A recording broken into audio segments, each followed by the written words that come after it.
इस कहानी की शुरुआत होती है स्पेन की एक जेल से, जहां ढेर सारे नए कैदियों को लाया गया था और इन कैदियों में आंद्रेस नाम का एक बैंकर भी था, जिसे इस जेल में पूरे 8 साल की सजा काटनी थी।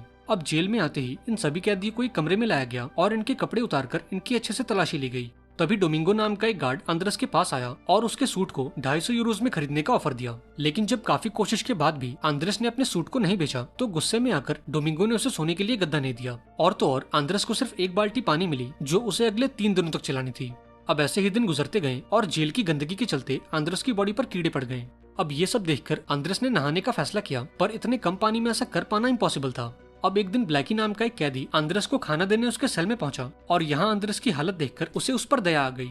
अब जाते जाते ब्लैकी ने आंद्रेस को कुछ सिगरेट्स दी और उसकी तरफ दोस्ती का हाथ बढ़ाया।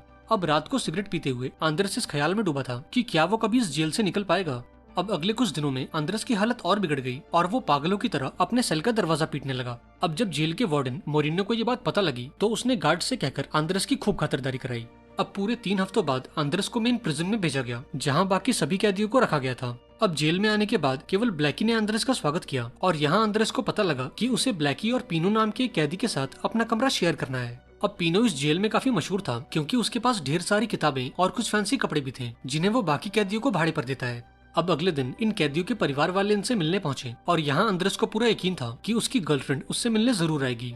अब थोड़ी देर बाद एक लड़की आंद्रेस से मिलने पहुंची, लेकिन ये लड़की उसकी गर्लफ्रेंड नहीं, बल्कि उसकी गर्लफ्रेंड की बहन लूसिया थी। यहाँ लूसिया ने आंद्रेस से बोला कि अब मेरी बहन तुमसे मिलना नहीं चाहती और वो तुम्हें एक अपराधी मानती है। अब ये सुनकर आंद्रेस को काफी दुख हुआ और वो उदास मन के साथ अपने सेल में वापस आ गया।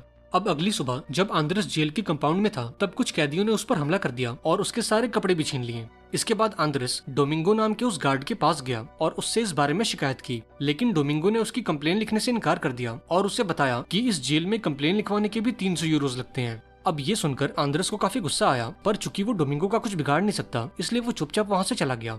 इसके बाद उसकी मुलाकात मानुएल नाम के एक दूसरे कैदी से हुई, जिसने उसे कुछ कपड़े दिए और उसे बोनी नाम के एक कैदी के पास ले गया, जो कि पेशे से एक डॉक्टर था। यहाँ बोनी ने आंद्रेस की जांच की और उसे अपनी पार्टी में जुड़ने का ऑफर दिया। इस पार्टी का नाम पियारे था और ये पार्टी कैदियों को उनका हक दिलवाने का काम करती है। हालांकि आंद्रेस ने इस पार्टी में जुड़ने से इनकार कर दिया, क्योंकि उसे डर था कि अगर वो किसी ग्रुप का हिस्सा बनेगा तो शायद उसकी प्रॉब्लम और बढ़ जाएगी। अब अगले दिन आंद्रेस ने देखा कि जेल के सभी कैदी जोरों शोरों से नारेबाजी कर रहे थे, ताकि वो अपनी सजा को कम करवा सकें। इधर ब्लैकी और पीनो ने इनका मजाक उड़ाते हुए बोला कि इनका ये सपना केवल सपना ही रहेगा, क्योंकि सरकार हमारी बातों पर कभी ध्यान नहीं देगी।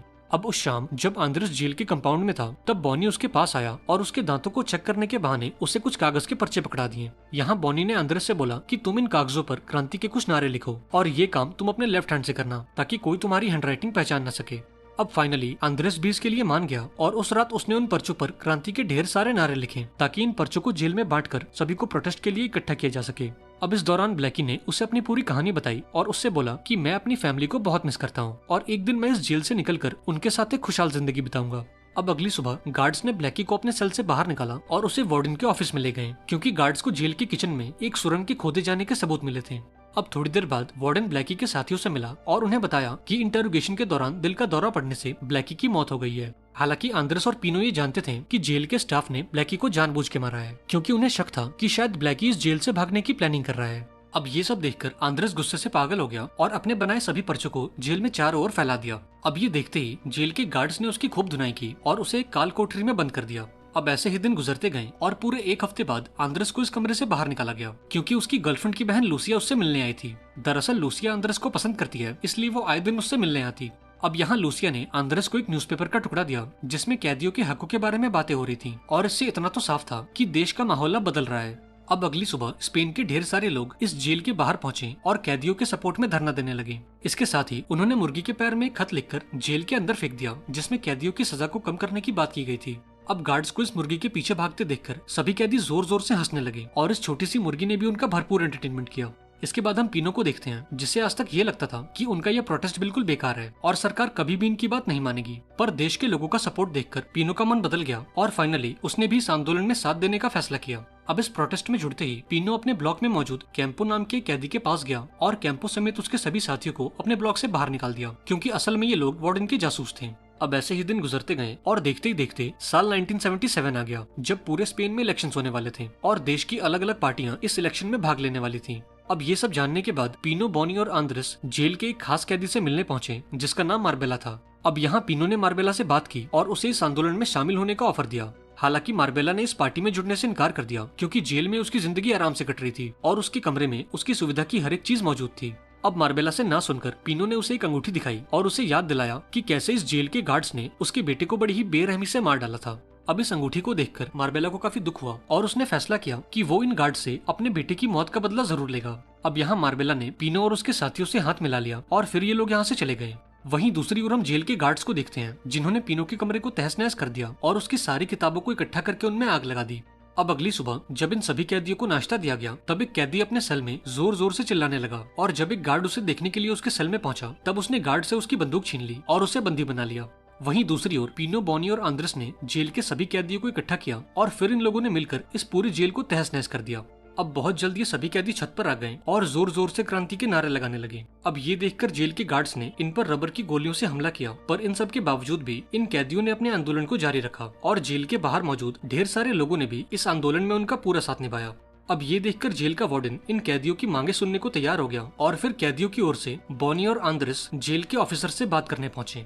अब एक लंबी मीटिंग के बाद इन ऑफिसर्स ने कैदियों की सारी शर्तों को मान लिया और इन्हें इस आंदोलन को बंद करने को कहा। अब बॉनी और आंद्रेस भी इसके लिए मान गए और कैदियों से कहकर इस आंदोलन को बंद करवा दिया। लेकिन इसी बीच एक कैदी की नजर उस जज पर गई जिसने इनकी शर्तों को मंजूर किया था। अब यहाँ ये खुलासा होता है कि ये आदमी कोई जज नहीं बल्कि एक दूसरी जेल का वार्डन है। अब इस कैदी ने उस वार्डन को पहचान लिया क्योंकि वो कुछ सालों पहले तक उसी जेल में था। अब यहाँ बॉनी और आंद्रेस को समझ आया कि जेल के वार्डन ने उन्हें धोखा दिया है ताकि वो इस आंदोलन को रोक सके। अब इससे पहले कि ये कैदी कुछ कर पाते जेल के गार्ड्स ने इन पर हमला कर दिया और इन्हें पीट पीट कर अपने अपने सेल्स में बंद कर दिया। अब उस शाम जेल के वार्डन ने बॉनी और आंद्रेस को अपने ऑफिस में बुलाया और उन्हें एक डॉक्यूमेंट पर साइन करने को कहा। इस डॉक्यूमेंट के मुताबिक बॉनी और आंद्रेस को एक दूसरी जेल में शिफ्ट किया जाएगा और फिर 2 सालों बाद उनकी सजा को माफ करके उन्हें जेल से आजाद कर दिया जाएगा। लेकिन अगर इन दोनों ने इस डॉक्यूमेंट पर साइन नहीं किया तो जेल में तोड़फोड़ करने और दंगे भड़काने के जुर्म में इनकी सजा को 10 साल और बढ़ा दिया जाएगा।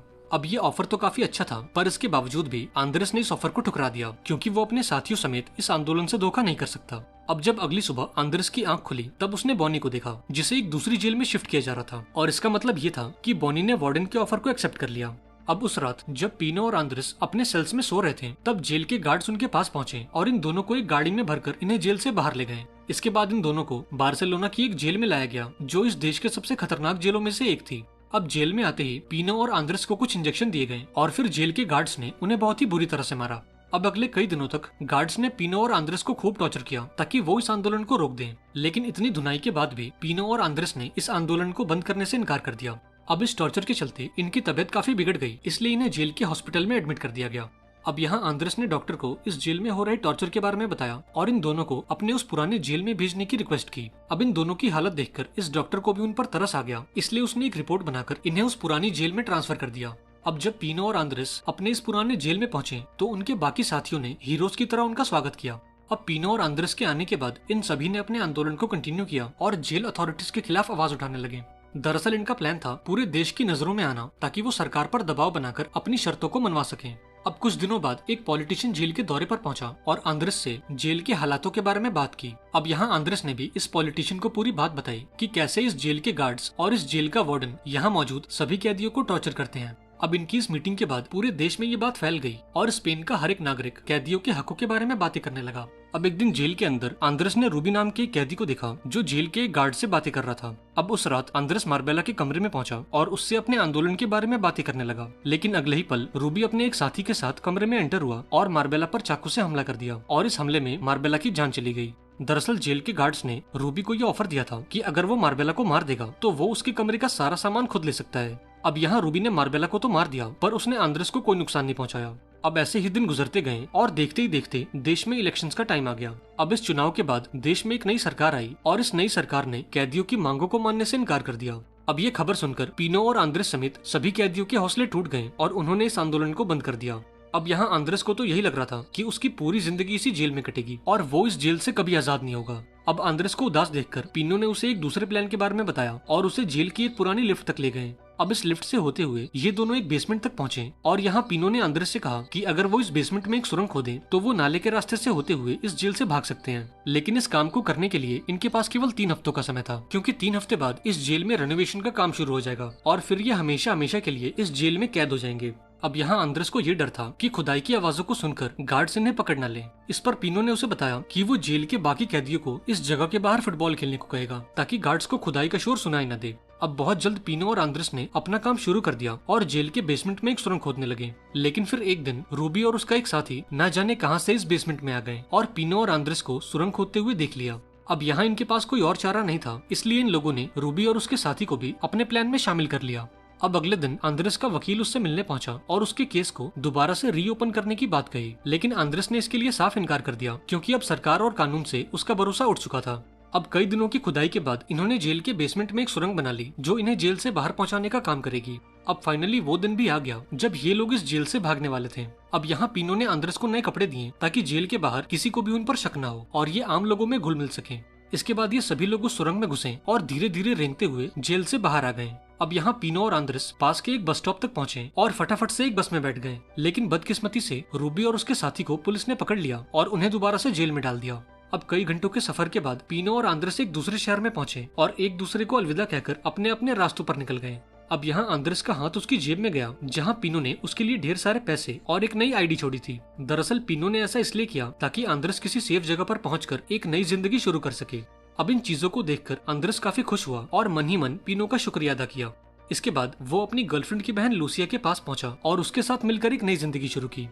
आई होप आपको आज की कहानी पसंद आई होगी। अगर आपको ये वीडियो अच्छी लगी हो तो इसे लाइक कर देना और चैनल को भी सब्सक्राइब कर देना और मुझे कमेंट्स में बताना कि आपको इस वीडियो का बेस्ट पार्ट कौन सा लगा। मिलते हैं अगली वीडियो में, पर तब तक के लिए be safe and keep chilling.